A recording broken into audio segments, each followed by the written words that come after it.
దినము Bible machine వారికి మహాపర్వదినము. పరలోకనాథుడు ప్రియముగా తన దాసుని పరమునకు ఆహ్వానించిన దినము. ఆయన బిడలమైన మనందరకును నిత్యము జ్ఞాపకములో ఉండు దినము. అందు నిమిత్తమై మరింత ప్రాముఖ్యంగా 66 పుస్తకాలు కలిగిన బైబిలు సంపూర్ణతను బట్టి ఈ బైబిల్ మిషను స్థాపకుడై ఉన్న ఫాదర్ ఎం దేవదాసయ్య గారు బైబిలులో 66 పుస్తకముల సంపూర్ణతను బట్టి జీవించినట్లు 66వ జ్ఞాపకార్థ కూడిక ద్వారా మనందరినీ ఆయన ఆత్మచేత దర్శించుచున్నారు గనుక త్రిత్వాత్మ భరితుడగు దేవదేవుని ప్రియ కుమారుని యొక్క జ్ఞాపకార్థ ఫలము సదా మనందరకు తోడయుండును గాక. ఆమేన్. ప్రభువునందు దేవుని ప్రియమిత్రులారా, ముక్కుసూటిగా ఒక ప్రశ్న అడిగి దేవుని వాక్యములోనికి వెళ్ళాలని ఆశిస్తూ ఉన్నా. అయ్యగారండి, నాకు మరణము అంటే చాలా ఆనందము అని అనుకునేటువంటి వారు ఈ స్థలములో ఎవరున్నారో చెయ్యకండి. నాకు మరణం అంటే మక్కువ అన్నోళ్ళు నేనే చెయ్యను, నాకేం మక్కువ అన్నమాట. ఆవిడకి అర్థం కాలేదులేండి. మరణం అంటే నాకు ఇష్టం, దేవా నన్ను తీసేసుకో, దేవా నన్ను నీకు నచ్చినప్పుడు తీసుకుంటాం కాదు, నన్ను ఇప్పుడే తీసేసుకో అనేవారు ఎవరైనా ఉన్నారా? ఇప్పుడు అర్థమైంది ఆవిడకి.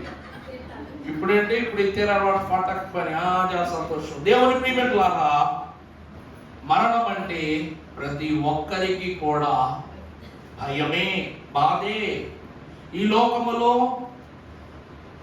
గొప్ప గొప్ప భక్తులుగా వాక్యములో పేరొందిన వాడెంతటి వాడైనను కూడా మరణానికి భయమును పొందుకున్నవాడే.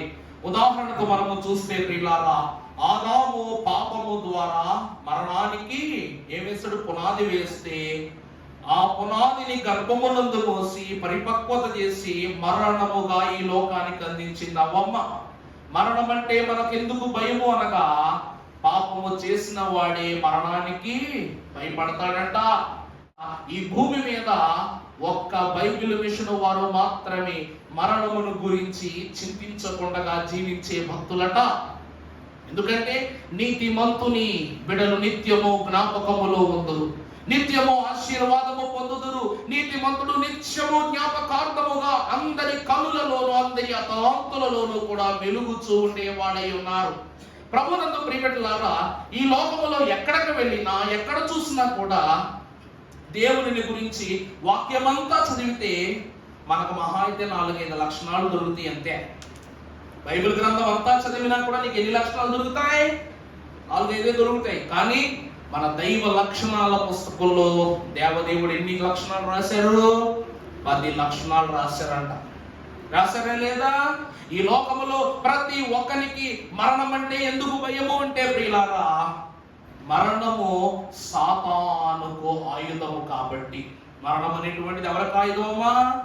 సాతానుకు ఆయుధం కాబట్టి ఆ సాతానునే ఎదిరించగలిగే సూత్రాలను రాసి, అసలు ఈ సార్వత్రిక సృష్టిలో క్రైస్తవ వ్యవస్థాపక పునాదిలో సాతానుడు అనే పదము మన దగ్గరికి వస్తే భీతిల్లిపోతున్న లోకంలో ఈ రోజు సాతానుడు ఎదురుగా వచ్చాడు అనుకోండి, సిలువు చూపించి సాతానా పో పో పో అంటే పోతాడా? సినిమాలో చూపించినట్టు పోతాడా? ఎవరికే సాతానుడు లొంగడు. కానీ బైబిల్ మిషన్ వారికి లొంగుతాడంటే, ఎందుకంటే సాతానుని ఎదిరించు సూత్రములు మన దగ్గర ఉన్నవి కనుక. మన దగ్గర ఏమున్నాయండి? సాతానుని ఎదిరించే సూత్రములు ఉన్నవి. దేవుని వాక్యం అనే ఖడ్గము చేత ఓ సాతానా నీ శిరస్సును ఇప్పుడే ఖండించుచున్నాము, నిన్ను పరిత్యాగము చేయుటకు పరిత్యాగ పత్రిక. దేవునికి దేవుని సాతానుని ఎదిరించగలిగే పద్యము, సాతానుని ఎదిరించడానికి ప్రారంభ ప్రార్థన, సాతానుని ఎదిరించే సూత్రము, అలాగుననే శిరచ్ఛేదనములకు శిరచ్ఛేదనము. బైబిల్ మిషన్పై దండెత్తిన ఓ సాతానా, నీ పదము, నీ విధము, నీ నడుము, నీ ఉనికి, నీ ఛాయ, నీ దండము, నీ వ్యూహము సర్వమును సిలువపై జయముగా మాకు అనుకరింపజేసిన ప్రభువు లయపరచునుగాక. మేమును ప్రభువునందు ప్రియులారా, ఎవరైనా సాతానును ఎదిరించేటువంటి సూత్రాలు చెబుతారా? మనము తప్ప. సాతానును ఇహలోకమునందు ఎదిరించగలిగే సూత్ర సమాహారాన్ని మనకు అందించిన గరుడై ఉన్న వారు యేసుక్రీస్తు ప్రభు. ప్రభునందు ప్రియబిడ్డలారా, క్రొత్తగా దేవుని సన్నిధిలో ప్రారంభించబడుతున్న వారికి అయ్యగారి మాటగా ఒక మాట చెప్తున్నాను. ఏంటో తెలుసా? బైబిల్ మిషన్లోనికి దేవుడి అనుమతి లేకుండా ఎవరు రారంట. అలాగే సొంత అనుమతితో బైబిల్ మిషన్లోనికి బయటికి వెళ్ళకూడదంట. ఒప్పుకుంటారా? ఒప్పుకోరా? అయ్యగారు మనకు అద్భుతమైన చరణములు రాస్తున్నారు. ఏ పాట? మనోవిచారం అనేటువంటి కీర్తనలో 129వ చరణం చూస్తే, నేను చెప్పగా బైబిలు మిషను లోనికి వచ్చిన క్షేమములు జ్ఞానము మన సాక్షియును చెప్పిన జ్ఞానము మన సాక్షియును చెప్పిన నేనేమియు ఆటంకము చేయను నేనేమియు ఆటంకము చేయను మనోవిచారము కూడదు నీకు మహిమ తలములే కావలెను. ప్రభువు ఏమంటున్నారు అంటే ప్రియులారా, నేను చెప్పగా బైబిలు మిషన్లోనికి వచ్చినా నీకేంటి? క్షేమము. ఇదే మాట జ్ఞానము మనస్సాక్షి నీకు చెప్పినా కూడా నేను నీకేం అడ్డం పెట్టను, ఆటంకం అయితే నేను పెట్టనంటున్నారు. సంతోషం. దేవుడు అనేటువంటి మొదటి మాట చాలా బాగుంది. దేవుడు చెప్పగా మిషన్లోనికి వస్తే క్షేమము. అది మనస్సు, మనస్సాక్షి, జ్ఞానము మనకు ఆలోచన చెప్పింది అనుకోండి, దాన్ని ప్రభు ఏం చేయరంట? ఆటంకపరచరంట. ఈరోజు హృదయము దేవుని దగ్గరికి వెళ్ళంటే బుర్ర అంటది సీరియల్ దగ్గరికి వెళ్ళు అంటది. అవునా కాదా? కానీ ప్రభు అంటున్నారు, లెస్ అయిన జ్ఞానం ఇచ్చేవాడను నేనే అంటున్నా. ఈ జ్ఞానము లోకము మీద ఉన్నంత కాలము లోకానుసారమే. కానీ ఇది దేవుని స్వాధీనములోనికి వెళ్ళిన తరువాత ప్రభువు యొక్క ఆత్మయు జ్ఞానము రెండింటినీ కూడా దేవుని యొక్క తలంపులోనికి మార్చబడటం మనం చూస్తున్నాం. మిషన్లోనికి అలా వచ్చే వారికి దేవుడు ఏం పెట్టడంట? ఆటంకం పెట్టడంట. తర్వాత వచ్చామన్నది పండగ, ఇల్లు అలకగానే పండగ కాదన్నట్లు తర్వాత చరణములో మరొక మాట రాశారు, నేను రమ్మనగా వచ్చి ఏ వాణి కడకు పోరాదు. అయ్యగారి కాలంలోనంట బైబిల్ మిషన్లోనికి రావాలంటే ప్రతి ఒక్కరి దగ్గర ఉత్తర సాక్ష్యం తీసుకునేవారంట. ఏం తీసుకునేవారండి? ఉత్తరపు సాక్ష్యం. అదే కాలక్రమేణా ఎలా మారిందంటే రిజిస్టర్లా మారిపోయింది. అవునా? మిమ్మల్ని అందరికీ సంఘముగా నమోదు చేశాంగా బైబిల్ మిషన్ లో. క్రొత్త వారిని ఇంకా చేయవలసి ఉంది. ఆ కాలంలో బైబిల్ మిషన్ లోనికి వచ్చే వారందరికీ కూడా అయ్యగారు ఏం తీసుకునేవారంట? ఉత్తరాలు రాయించుకొని, ఇదిగో ఇది దేవుని ప్రణాళికగా మేము భావించి ఈ బైబిల్ మిషన్ లోనికి వస్తూ ఉన్నాము. ఎంత శ్రమ వచ్చినా, ఎంత శోధన వచ్చినా, సాతానుడు ఎంత ఆటంకము కలిగించినా మరలా తిరిగి మేము బయటకు వెళ్ళము. ఎందుకంటే మీరందరూ ఎలా వచ్చారు ఈ మిషన్లోనికి అంటే, నేను పిలవగా ఈ బైబిల్ మిషన్లోనికి వచ్చిన మీరు, నేను చెప్పకుండా మీరు బయటకు వెళ్ళకూడదు. తర్వాత ఏమని రాశారట? చదువు పాడుకుందాము. నా నియమిత కార్యములు మాత్రమే, నా నియమిత కార్యములు మాత్రమే నడుపుము మాను కొనరాదు, నడుపుము మాను కొనరాదు, మనోవిచారము కూడదు నీకు మహిమ తలములే కావలెను. ఈ మాటకు అర్థం ఏమిటంటే ప్రియులారా, ఆకాశము అగ్గైనను భూమి బుగ్గైనను కూడా బైబిలు మేషములో విడచి వెళ్ళరాదు. దేవుని నియమిత జ్ఞానాన్ని కోల్పోయి లోకము వైపు మరలిపోరాదు. ఎప్పుడట? ఆకాశము అగ్గై వచ్చినా భూమి బుగ్గైపోయినా కూడా దేవుని మిషన్ను, దేవుని ఆజ్ఞను మీరి బయటకు వెళ్ళరాదు. ప్రభునందు దేవుని ప్రియబిడ్డలారా, ఆదాముకు దైవజనుడు ఫాదర్ ఎం దేవదాస్ అయ్య గారికి పోలిక చెప్పారు మహాభక్తులు. ఆదాము కట దేవుడు అన్నీ ఇచ్చాడు. ఆదాముకు దేవుడు అన్నీ ఇచ్చాడు, కానీ ఆదాము కంటికి దేవుడు ఇచ్చినవి ఏమీ కనబడలేదంట, దేవుడిచ్చినవి ఏమీ ఉపయోగించుకోలేదట. కానీ దైవజనుడికి కూడా లోకమందరూ అంటున్నారు, ఏమిటి, ఈయనకు వివాహము కాలేదు, తల్లిదండ్రులు లేరు, బంధువులు లేరు, స్నేహితులు లేరు, ఏమీ లేదు, నిలువ నీడ లేదు, అయినా సరే రోజు ఈ పట్టు వస్త్రాలేంటి, రోజు ఈ సుందరమైనటువంటి కళ ఏమిటి, చుట్టూ దేవుని యొక్క సమూహం ఏంటి, దేవుని యొక్క ప్రభావం ఏంటి, దేవుడు ఎంత ఘనంగా చూస్తున్నాడో అని లోకం ఆశ్చర్యపోయేలాగా దైవజనులు జీవించారంట. ప్రభునందు దేవుని ప్రియబిడ్డలారా, బైబిల్ మిషన్ వ్యవస్థాపకులైనటువంటి దేవదాస్ అయ్యగారిని గురించి పరిశుద్ధ వాక్యము మనతో మాట్లాడుతున్న సత్యము సామెతల గ్రంథము 10వ అధ్యాయము 7వ వచనము మనం ఒక్కసారి చదువుకున్నట్లు చదువునాన్నా. నీతి మంతుని జ్ఞాపకము చేసుకునుట ఆశీర్వాదకరమగును, భక్తిహీనుల పేరు అసహ్యత పుట్టించును. ప్రభువునందు దేవుని ప్రియమిట్లారా, నీతిమంతుని జ్ఞాపకము చేసుకునుట ఆశీర్వాదకరము. నీతిమంతుడంటే ఎవడు? నీతిమంతుడంటే ఎవరు? అలాంటి నీతిమంతుని జ్ఞాపకం చేసుకోవడం వల్ల మనకెందుకు ఆశీర్వాదం కలుగుద్ది? కాబట్టి ఈ సామెతల గ్రంథకర్త అయిన సొలొమోను బాగా మొండితనం కలిగిన వాడు. మనలందరినీ ఒక మాట ఏం చేద్దాం, దేవుని దగ్గర ఒక మాట పడేలా చేద్దామని మన మనసులన్నీ పాడు చేసే వాక్యాలు రాస్తున్నాడా లేదా? ఇక్కడ ఇప్పుడు నేనే ఒక వాక్యం చెప్పాను, మరుసటి రోజు ఆ వాక్యం తప్పు అని చెప్పాను. మీరు నా గురించి ఏమనుకుంటారు? నిన్న యోసేపు మంచివాడని చెప్పాను, ఈరోజు యోసేపు చెడ్డవాడని చెప్పాను. ఏమనుకుంటారు మీరు నా గురించి? అయ్యగారికి యోసేపు గురించి ఏమీ తెలవదు అనుకుంటారు కదా. మొదటిది, అయ్యగారికి ఏమీ తెలియదు. రెండవది, మంచివాడనను చెడ్డవాడన కానీ యోసేపు చెడ్డవాడేంటి, అయ్యగారికి సాతాను గారి పట్టిందా ఏంటి అంటావా?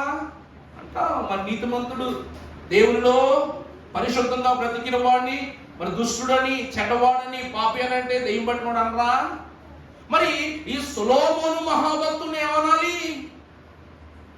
సామెతల గ్రంథములోనికి వచ్చేమో ఏమని రాస్తున్నాడంట, నీతి మంతుని జ్ఞాపకం చేసుకుంటా. మనం సామెతల గ్రంథం చదువుకుంటే నీతి నీతి నీతి అనే పదం బోల్డ్ సార్లు వస్తుంది. తెలుసా మీకు?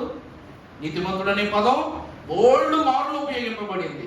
కానీ ఇదే సామెతల గ్రంథకర్త అయిన సొలొమోను ప్రసంగి గ్రంథములో అంటాడు, నీతిమంతుడు ఒక్కడో లేడు ఈ భూమి మీద.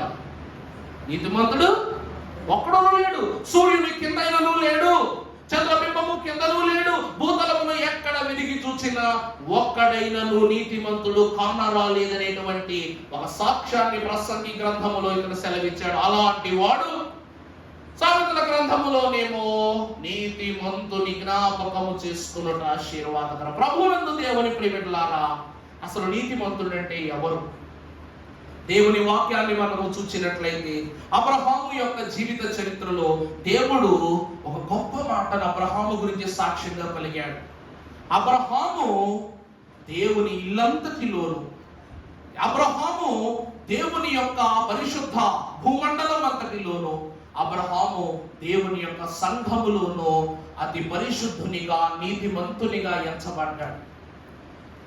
అబ్రహాము దేవుని నమ్మెను గనుక అది అతనికి నీతిగా ఎంచబడి ఉన్నది. ప్రభువునందు ప్రియబిడ్డలారా, ఈ లోకములో నీతిమంతులు ఎవరు అనగా దేవునిని నమ్మువారు.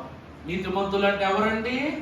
దేవుడు నమ్మువారు. సొలొమోను మహాభక్తుడు ఆ ప్రసంగి గ్రంథములో నీతిమంతుడు లేడు అని ఎందుకు రాశాడు అంటే ప్రియులారా, ఆ సమయములో ఈ లోకానుసారమైన భాగ్యములో, పరిభాగ్యములో, పరిభ్రమణలో సొలొమోను కూడా ఉన్నాడు. కాబట్టి జ్ఞానముతో దేనినైనా గెలవవచ్చును, జ్ఞానముతో దేనినైనా సంపాదించవచ్చును, జ్ఞానముతో దేనినైనా మన పాదముల యొద్దకు రప్పించుకోవచ్చునని నమ్మిన అతడు శబాదేశపురాన్ని దర్శించి వెళ్ళిపోయిన తర్వాత నిజమైన జ్ఞానము దేవునిని కనుగొనుట ఏం తెలుసుకున్నాడు. అందుకే ఈ లోకమున దేవునిని నమ్ముట ఏ నీతి, ఏ దేవుణ్ణి పరిచయం చేస్తానని శబాదేశపురాన్ని అక్కడికి పిలిచాడో ఆ ఆ శాబా దేశపురాన్ని పరిచయం చేసి వెళ్ళిందంట. నిజ దేవుణ్ణి నాకు చెప్పటం కాదు, నిజ దేవుడిచ్చిన జ్ఞానముతో ఆయనను కనుగొను, అప్పుడే నీ జ్ఞానానికి అర్థము పరమార్థము అని చెప్పేసి వెళ్ళిపోయింది. అందుకే సొలొమోను కంటే గొప్పవాడు ఎక్కడ ఉన్నాడని క్రొత్త నిబంధనలో ఆమె సెలవిచ్చి వెళ్ళిపోతుంది. ప్రభునందు దేవుని ప్రియబిడ్డలారా, ఈ లోకములో నీతి అనగా దేవుని నమ్ముట. ఆ నమ్మకమే ఈ రోజు విశ్వాసమునకు తండ్రిని చేసింది. అవునా కాదండి? ఆయనను విశ్వాసమునకు తండ్రిని చేసింది. ఈ రోజు బైబిల్ మిషన్కు ఆత్మీయ తండ్రిని చేసింది. ఇన్ని పరలోకపు తండ్రికి ప్రియ వారసులను చేసింది. మొదటిగా చూస్తే నీతిమంతుడు అనగా దేవుని నమ్మువారు. అందుకే విశ్వాసులైనటువంటి వారికి, నీతిమంతులుగా ఉన్న వారికి వారి విశ్వాసమే జీవ ఫలమై ఉన్నదని పరమ భక్తుడైనటువంటి పౌలు సెలవిస్తాడు. ఏమండి? ఈ లోకములో విశ్వాసులకు, నీతిమంతులకు దేవుని యొక్క ఏర్పాటు ఏమై ఉన్నది? ఆత్మీయ ఫలమై ఉన్నది. ముందుకు వెళ్ళినట్లయితే పరిశుద్ధ గ్రంథములో కీర్తన గ్రంథము 34వ అధ్యాయం 19వ వచనం చదువుకున్నప్పుడు, కీర్తనలు 34:19 చదవటమ్మా.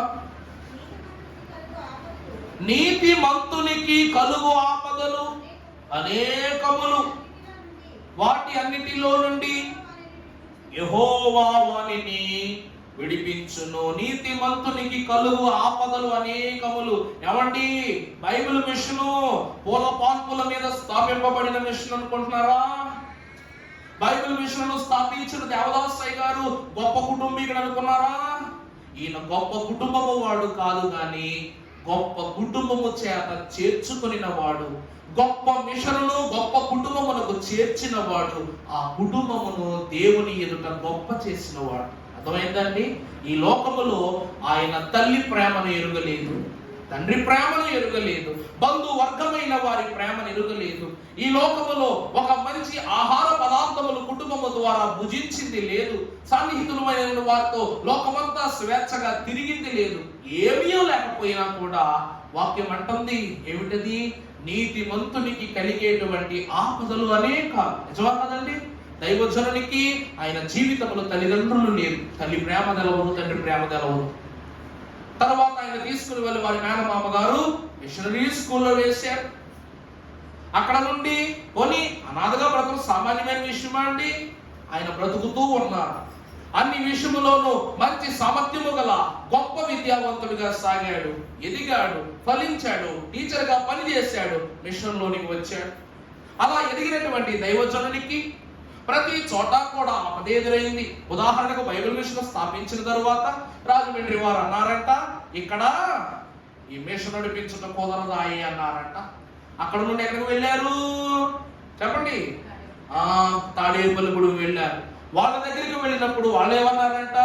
అక్కడే వద్దన్నారంటే మరి ఇక్కడ ఎందుకు పెట్టనిస్తాము, వెళ్ళలేదు వెళ్ళన్నారు. ఏలూరు వెళ్ళింది మిషన్. ఏలూరును దాటి విజయవాడకు వెళ్ళింది. విజయవాడ నుండి గుంటూరు వెళ్ళి బైబిల్ మిషను అక్కడ అత్తింటి గృహముగా, మిన్నింటి గృహముగా అక్కడ స్థిరపడిందట.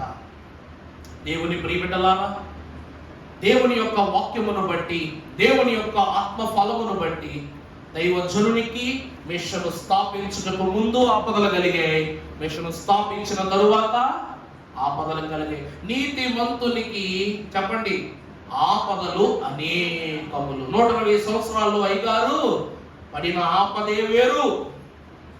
ఆయన పడుచున్న ప్రతి స్థితిలోనూ కూడా ఆయన శ్రమ పడిన వారుగానే మనకు కనిపిస్తున్నారు. కానీ వాటన్నిటిలో నుండి యెహోవా వానిని అవండి. బైబిల్ మిషన్కు ధనము లేదు, బ్రాడ్కాస్టులు లేవు, వార్తాపత్రికలు లేవు, గొప్ప పరిచర్య లేదు, గొప్ప వ్యవస్థాపన లేదు, స్థలము లేదు, ఏమీ లేదు. కానీ యెహోవా వాటన్నిటిలో నుండి మిషను స్థాపకుడైన దైవజనుని తప్పించారా లేదా? చెప్పాలి, తప్పించారు. దేవుని ప్రియబిడ్డలారా, రెండవది దైవజనుడు పడిన ఆపద, దాని నుండి నిలబడినటువంటి గొప్ప స్థితి. మూడవదిగా చూసినట్లయితే 10వ అధ్యాయం సామెతల గ్రంథం 3వ వచనం చదువుకున్నప్పుడు, యెహోవా నీతిమంతుని ఆకలి కొననీయుడు, భక్తిహీనుని ఆశను భంగము చేయును. ప్రభువునందు ప్రియులారా, దేవదాసు ఇందాక చెప్పా, తల్లి పెట్టిన ముద్ద అయ్యగారు తినలేదు, తల్లిదండ్రులైనటువంటి బంధువులైన వారు పెట్టినటువంటి ఆహారం తినలేదు. ఒకప్పుడు రాజమండ్రికి తెల్లదొరల కాలంలో భయంకరమైనటువంటి వరద కరువు వచ్చిందంట.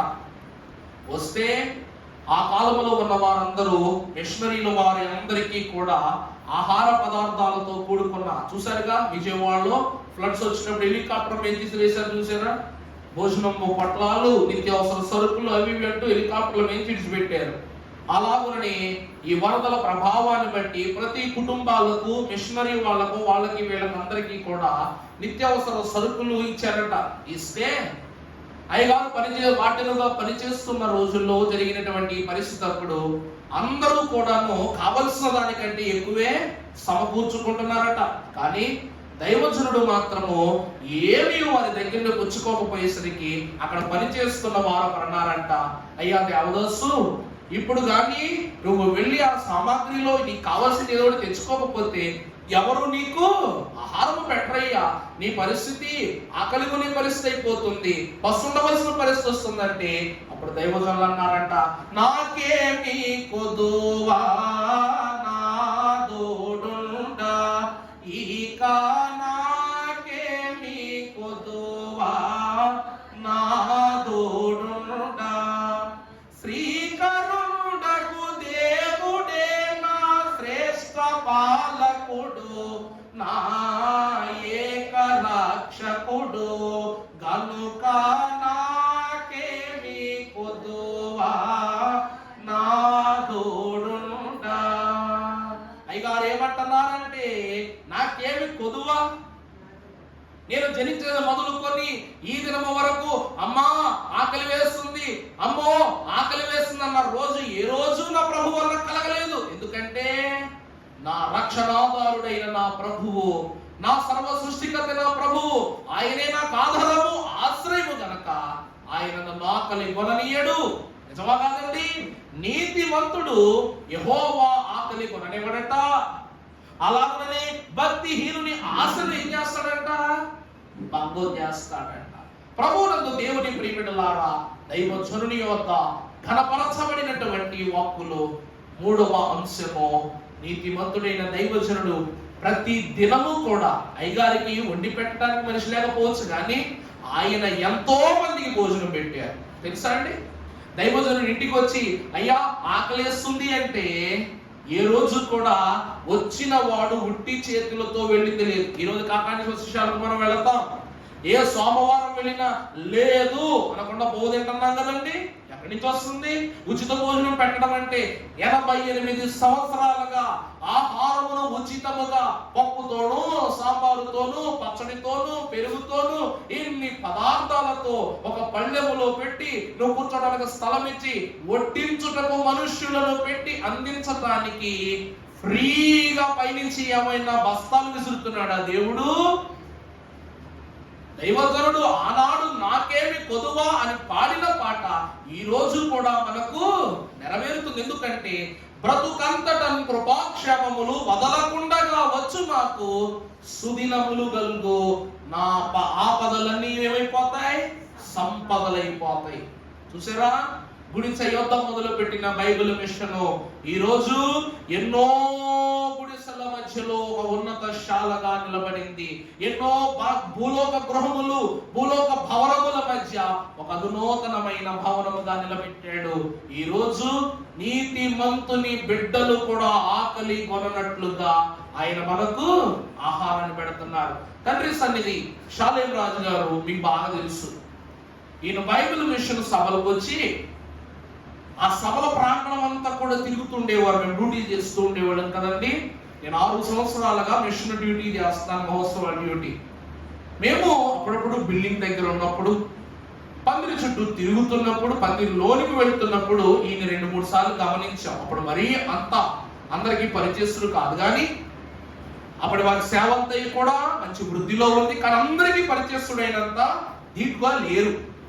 ఆయన ప్రతి చోటుకి వెళ్ళి ప్రతి చోటును పరిశీలన చేసి, వేదిక చూసి, విశ్వాసులను చూసి, ప్రసంగాలు అన్ని క్రమాలు ఆయన జాగ్రత్తగా గమనించి ఏం చేశారట, ఈరోజు మహాకూటములు అనేటువంటి ఒక కార్యక్రమాన్ని వారు సుమారు 115 ఎకరాల భూమిని ఆయన కొనుక్కుని ఆయన ప్రాంతంలో అక్కడ మహాకూటములని మహోత్సవాల పందిరిలాగే పందిరేస్తారు.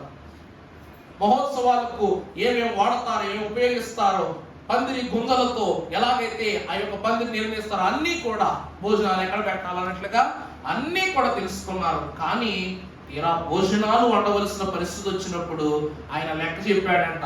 ఎంతమంది చెప్పలేము. ఈరోజు 1,00,000 మంది రావచ్చు, రేపటికు 2 లక్షలు అయిపోవచ్చు, ఎల్లుండకి 3 లక్షలు అయిపోవచ్చు, 4 లక్షలు అయిపోవచ్చు అన్నాడంట. అప్పుడు వంటోడు నేను వండలేను అన్నాడంట. ఎవరనండి వంటోడు? నేనే వండుతానండి. ఒక రోజులో 1,00,000 మందికి వంట. నేను మనిషినా మెషిన్ అనుకున్నాడు. మెషిన్లు కూడా తీయలేవు కదా, లెక్కన అంతే కదండి, వేడెక్కిపోతాయి. అమ్మో ఎంతమంది పని వారిని తీసుకురావాలి. ఒకవేళ తీసుకుని వచ్చినా ఆ కూరగాయలు ఎలా ఉంటాయో తెలియదు, వచ్చిన ధాన్యం ఎలా ఉంటుందో తెలియదు, చేసే పని చేసేవారు ఎలా ఉంటారో తెలియదు. వీళ్ళందరినీ కూడా అమ్మో నేను హ్యాండిల్ చేయలేనండి బాబు. 1,00,000 మందికి, 3 లక్షల మందికి, 4 లక్షల మందికి భోజనాలు అంటే ఇది దేవుడు తప్ప ఎవరు చేయలేరంటే ఆయన ఆలోచనలో పడి సాక్ష్యంలో చెప్పాడు. నేను చూచిన మహోత్సవాలు ఆ బైబిల్ వేసిన సభలలో 88 సంవత్సరాలుగా వచ్చి వేసిన దేవుని సభకు చేరుదము రండి, త్వరలో యేసుని కలుసుకొని విని దొరలవుదము రండి అని వారు ఎందుకు పాడుతున్నారంటే దొర భోజనము చేస్తున్నారు గనక, దొరలుగా దేవుని యొక్క స్వాస్యాన్ని అనుభవిస్తున్నారు గనక. అక్కడ వండుతున్నది మనుషులు కాదు, పరలోక పరిచారకులని ఆయన సాక్ష్యం ఇచ్చాడు. ప్రభువునందు ప్రియులారా, దేవుని యొక్క వాక్కును బట్టి చూస్తే లేదు, వచ్చిన వానికి లేదు అనే రోజు ఏ రోజు కూడా ఈ దినము వరకు మనకు కలగలేదు. దేవుడు తరగని అక్షయ పాత్రగా బైబిల్ మిషన్ దీవించాడు. అందుకే నీతిమంతుని బిడ్డలు భిక్షమెత్తరు అని వాక్యములో ప్రభు తెలియజేస్తున్నాడు.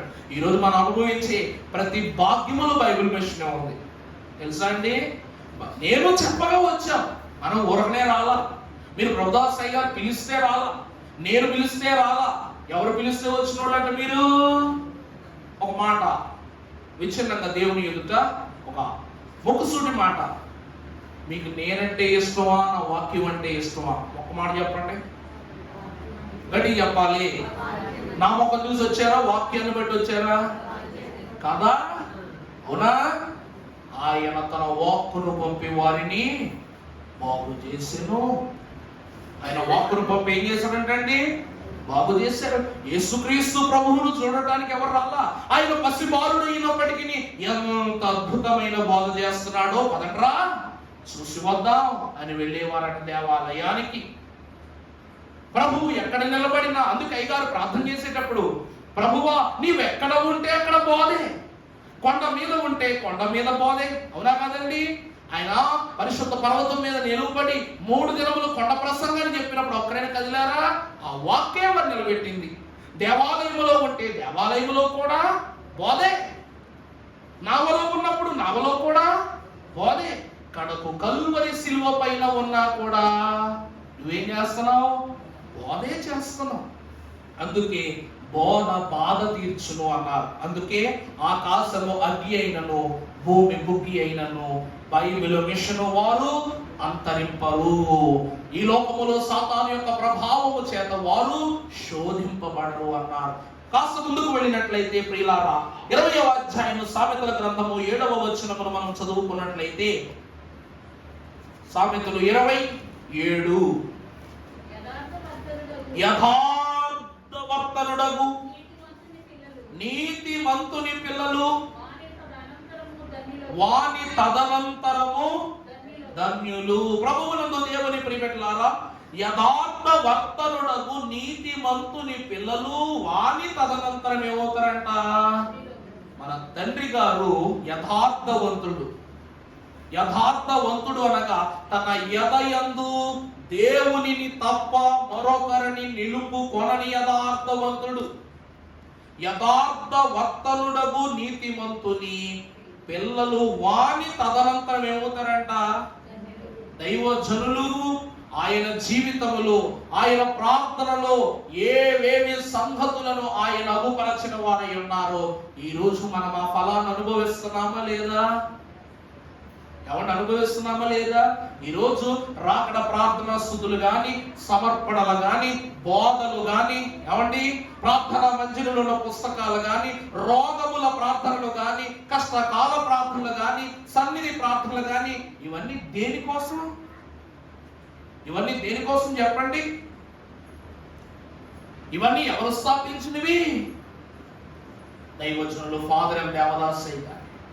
ప్రభునందు దేవుని ప్రియబిడ్డలారా, ఈ బైబిల్ మిషను అనే దోణి కష్టాలనే కెరటాల పైన, శ్రమలనే కెరటాల పైన, శోధనలైన కెరటాల పైన నడుస్తూ ఉన్నంత కాలము ఏ దినమున కూడా ఈ దోణి శ్రమలో ఉన్నప్పటికీ ఇది ఒరిగిపోలేదు, నేల ఒరిగిపోలేదు, కూలిపోలేదు. ఈ ప్రవాహ జలములు తుఫాను వలె రేగి మీదకొచ్చి దానిని అనునిత్యము బాధించుచున్నను కూడా ఈ దోణికు ఎటువంటి అపాయము జరగలేదట. ఎందుకంటే ఈ బైబిల్ మిషన్ అనే దోణి దీని మీద నడుస్తుందంట. విశ్వాస నాయకుడై ఉన్నటువంటి దైవజనుని యొక్క ప్రార్థన ఫలము ద్వారా నడుస్తూ ఉందంట. ఎందుకంటే ఈ మిషన్లు స్థాపించినది ఎవరట? దేవుడే గనుక ఈ మిషన్కు స్థాపకుడు, ఈ దోణెకు నాయకుడు ఎవరట? దేవుడే.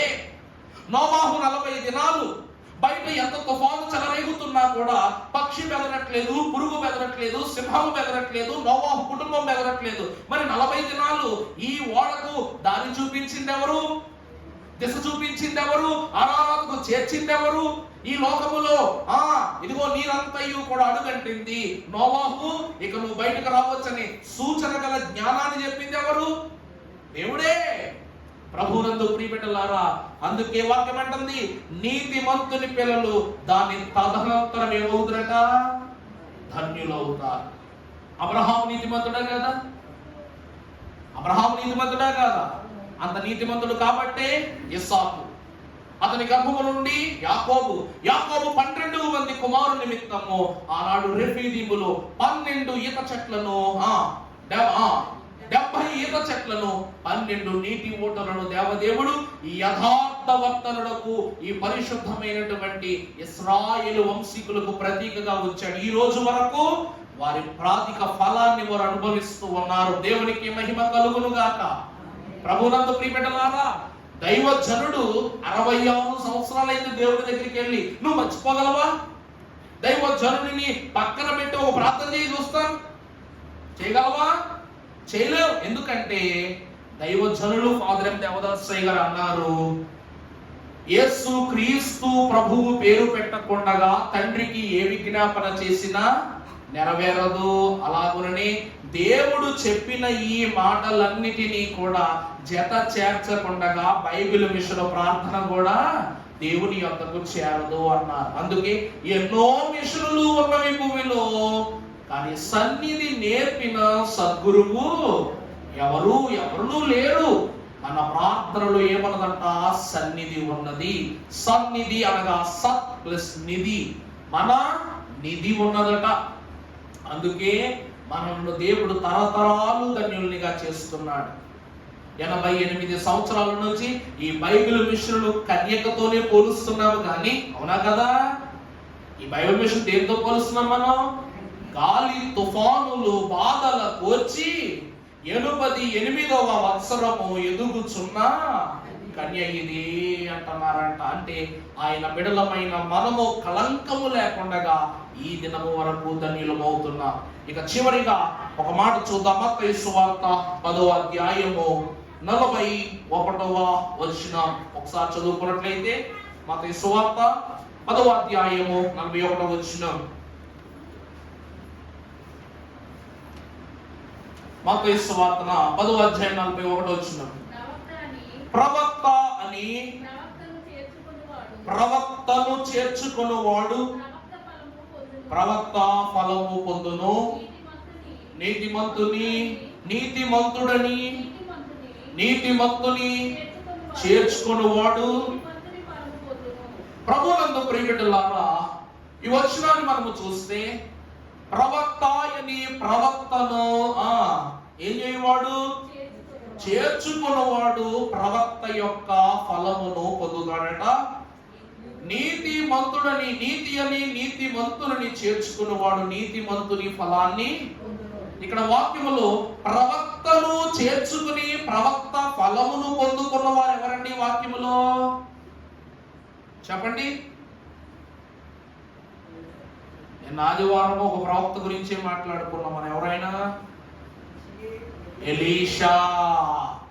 ఎలీషా ప్రవక్త కొరకు తన గృహములో ఒక గదిని కట్టించి, ఒక మంచము వేసి, రొట్టెల బల్ల వేసి, దీప స్తంభము పెట్టి, ప్రవక్త యొక్క తలాంతులను ఆమె కలిగి ఆయనను చేర్చుకుంది గనక ఆ పుణ్య స్త్రీ ఎవరి ఫలాన్ని అందుకుందంట? ప్రవక్త ఫలమును పొందుకుంది. అలాగే నీతిమంతుని చేర్చుకున్న వారు నీతిమంతుని ఫలమును పొందుదురు. ప్రభునందు ప్రియమిట్లారా, ఈ నీతిమంతుని చేర్చుకున్న వారు ఎవరనగా బేతేలు గృహవాసు. ఇక్కడ వారు వద్దన్నారంట, అక్కడ వారు వద్దన్నారంట, ఎక్కడ వారు వద్దన్నారంట. కానీ వద్దన్న వారందరినీ రద్దు చేసి దేవుడు బేతేలు గృహమునకు ముద్దు చేశాడంట. దేవుడు వారిని ఐక్యపరచగానే నీతిమంతుని వారి ఫలాన్ని పొందుకున్నారు. కాబట్టి ఈ రోజు వరకు బేతేలు గృహం పెట్టే చెయ్యే తప్ప చాచే చెయ్యి కాదు. బైబిల్ మిషన్ వారముగా ఈ రోజు మనము ఇచ్చే స్థితిలోనే ఉన్నాము, కానీ అడిగే స్థితిలో ఉన్నామా? దేవుడు ఒక్క విషయంలో మాత్రమే కింద ఉంటాడంట. ఎప్పుడో తెలుసా? కానుక విషయంలో మాత్రమే ప్రభు చెయ్యి కింద ఉంటదంట, మన చెయ్యి పైన ఉంటదంట. దానికి మినహాయించి చూస్తే అన్నిట్లోనూ ప్రభువు చెయ్యి పైనే. ఎందుకు ప్రభువా ఈ ఒక్క విషయంలోనే నీ హస్తము మా కింద హస్తముగా మారిపోతుంది, మేము ఇచ్చుతా నీవు పుచ్చుకొనటంటే, మీరే గాని సమర్పణ ఇవ్వకపోతే మీ పాపాలు ఎలా రద్దు చేయబడతాయి? క్రయ ధనము ఇయ్యకపోతే ఎలా రద్దు చేయబడతాయి? ఈ పాపానికి భక్తులు, ఈ పాపపు జీతానికి, ఈ పాపపు ధనానికి భక్తులు పెట్టిన పేరేమిటండి? క్రయధనము. మీరే కానీ మీ అంశాన్ని హృదయ గోపెట కానుకగా నాకు ఇవ్వకపోతే, మీ అంశాన్ని మీ సమర్పణ రూపములో, క్రియారూపములో నేను అందుకొనజాలనట్లయితే ఎలా నేను మీరు చేయగలను అన్న. పేద విధవరాలు కానుకనే ప్రభు ఎందుకు చూశాడు? ధనికుల కానుకలు ఎందుకు చూడలేదో తెలుసా అండి? ఆమె కానుకేయటం ప్రభు చూడలా. ఆమె హృదయములో ఉన్న ప్రతి బాధను కూడా గుప్పెట్లోకి తెచ్చి బిగించి ప్రభువా ప్రభువా ప్రభువా అని కన్నీరు కారుస్తూ ప్రభు యొక్క కానుకను వేసుకుని, అందుకే ప్రభువును తలంచుకుని వేసినది ఆమె. మాకు అన్నీ ఉన్నాయి కాబట్టి ప్రభువుకి ఇస్తున్నామని వేసిన వారు. ప్రభునందు ప్రియపెట్టలాగా దైవజనులు సిరిని స్త్రీని ముట్టని వానిగా ఎందుకు జీవించారంటే, ఈరోజు ఉదయకాలం నేను ఎల్లెందరపర్రు ప్రసంగానికి వెళ్ళాను. ఎల్లెందరపర్రు ప్రసంగాన్ని అక్కడ అయ్యగారు ఒక గొప్ప మాట చెప్పారు. దైవజనుడు సిరిని స్త్రీని ముట్టుకోరని పరిశుద్ధుడు కదండి, నిజమా కదా? ఆయన స్త్రీని ముట్టుకోని వాడు. ఆయన దగ్గరికి వచ్చి అయ్యగారు ఇదిగోండి ₹1,00,000 ఇదిగోండి అని చెప్పేసి ఆయన చేతికి ఇచ్చామనుకోండి, ఏం చేస్తారు?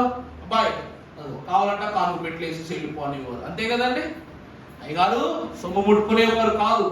అలాగని స్త్రీలను ముట్టుకునేవారు కూడా దూరం అంటే దూరమే. పసితనము నుండి ఆయన మరణ సమయము వరకు కూడా పసి కందు నుండి ఎవరిని కూడా స్త్రీలైన వారిని ఎవరిని ఆయన ముట్టుకొనలేదు. ఇలాంటి ఆయన సిరిని ముట్టుకొనని దైవజనుడు మన పాఠ్య పుస్తకంలో చరణం రాశాడు. 1,50,000 వచ్చును, నీ పేరు మీద 1,50,000 వచ్చును, లక్షణముగా వాటిని వాడుకున్న ఎడల ఇక లక్షలాది వచ్చుచూనే ఉండు అని రాశారు.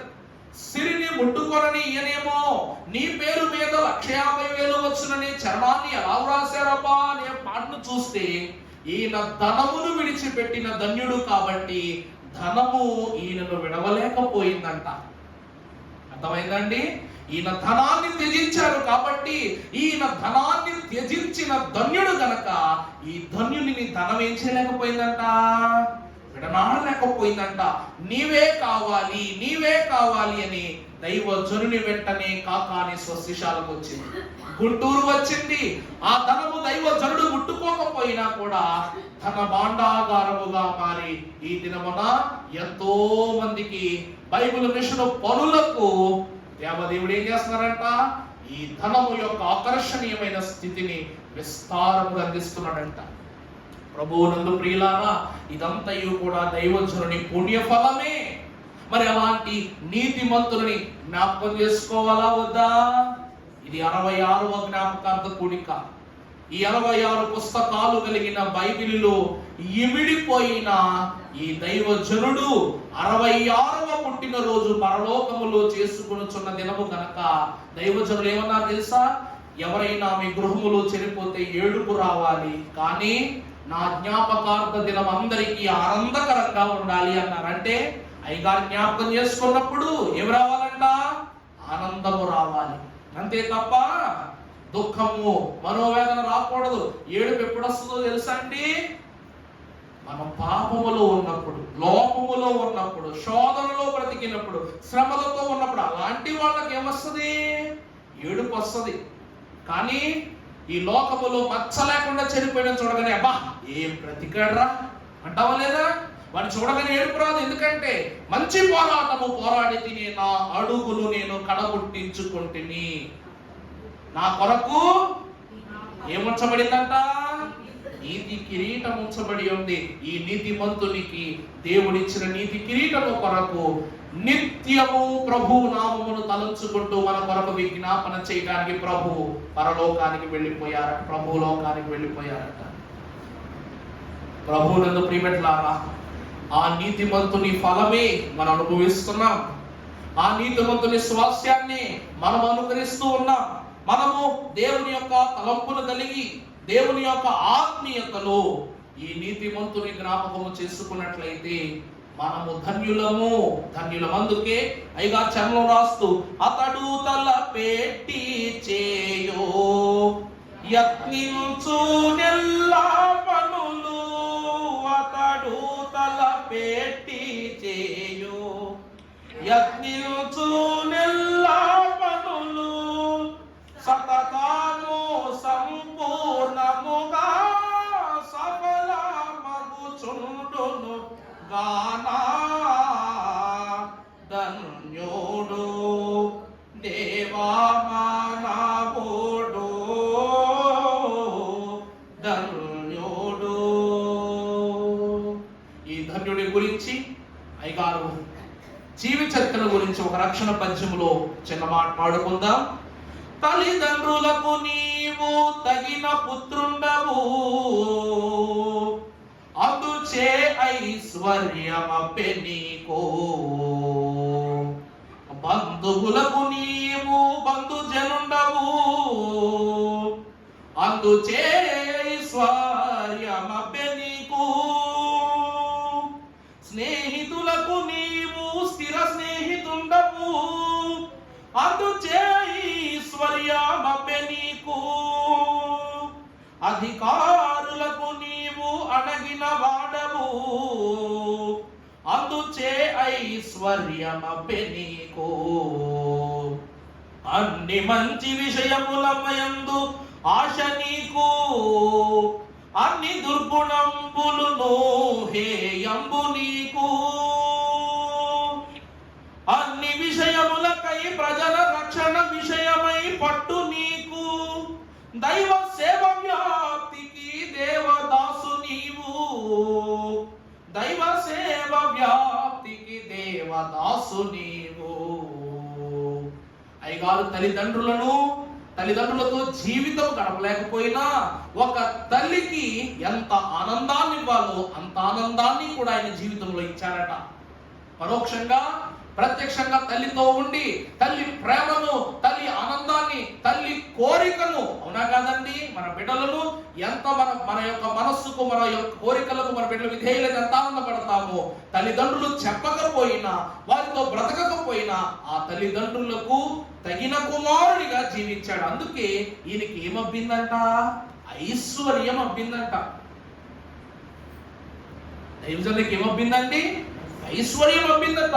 రెండవది బంధువులకు నీవు స్థిర బంధువు. అనగా నీ మామగారింటి దగ్గరో లేక బాబాయి ఇంటి దగ్గరో ఎవరింటికైనా వెళ్ళి ఒక ముద్ద తినలేదు, కానీ వాళ్ళందరికీ కూడా నువ్వు ఎవరివి? స్థిరమైన బంధువుగా ఉన్నవాడవు. అలాగే స్నేహితులైన వానికి నువ్వు స్థిర స్నేహితుడవు. ఆ తదుపరి అధికారుల ఎదుట నువ్వు అణిగి ఉన్నవాడవు. తెల్లదొరలైనటువంటి వారు దైవ యాజకులు దైవజనుని యొద్దకు వచ్చినప్పుడు నేను ప్రభుతో మాట్లాడగలిగే గొప్ప జ్ఞానం గలవాడిని అయ్యగారు కాలు మీద కాలేసి కూర్చునేవారా? వారందరికీ మర్యాద చేసేవారు. అయ్యగారు నిలబడి ఉండేవారు. కావాలని చూడండి, గతంలో ఉన్న ఫోటోలో అయ్యగారు వరుసలో ఉన్నప్పుడు ఒక వెనకాల అయ్యగారు నిలబడి ఉంటారు. దేవదాస్ అయ్యగారు ముందర తెల్లదొరలైన వారందరూ కూర్చుని ఉంటే ఒక దొరగారి పక్కన అయ్యగారు నిలబడి ఉంటారు అలాగే మధ్యలో. అంటే అంత భాగ్యము దేవుడిచ్చినప్పటికీ కూడా ఆయన అధికారులు ఎదుట ఎలా ఉండేవారట? అణిగుండేవారట. అన్ని మంచి విషయముల మీద ఆసక్తి నీకు. దైవజనుడికి అన్ని మంచి విషయాల మీద ఏముందంట? ఆసక్తి ఉంది. అలాగనే దుర్గుణ క్రియలు అంటే హేయము నీకు. దుర్గుణ క్రియలు అంటే ఏమిటండి? హేయము నీకు. ప్రజల రక్షణ విషయమున పట్టుదల నీకు. దైవజనుడికి మనందరి విషయములో ఏమిటంట? పట్టుదల. దేవునిలోనికి మనం నడిపించాలన్న పట్టుదల ఆయనకు. అందుకే దేవదాసువు నీవు అన్నారు. దేవుని మాటకు ఎప్పుడు కూడా దైవజనుడు నిలబడి ఉండేవారు, మాట మీద నిలబడి ఉండేవారు. అందుకే అన్ని ఆనాడు ఆదాముకి ఏమి ఇచ్చారో అన్ని కూడా ఇచ్చారు. అందుకే మనం పాడుకుంటాం, ఏదేను వనములో ఏ దివ్య సన్నిధి కోల్పోయిందో ఆనాటి సన్నిధి ఈ రోజు బైబిల్ మిషన్లో దైవజనుని ద్వారా మనకు ఏర్పాటు చేశారు ప్రభు. అందుకే నువ్వు దేవదాసునివి అన్నారు. ప్రభునందు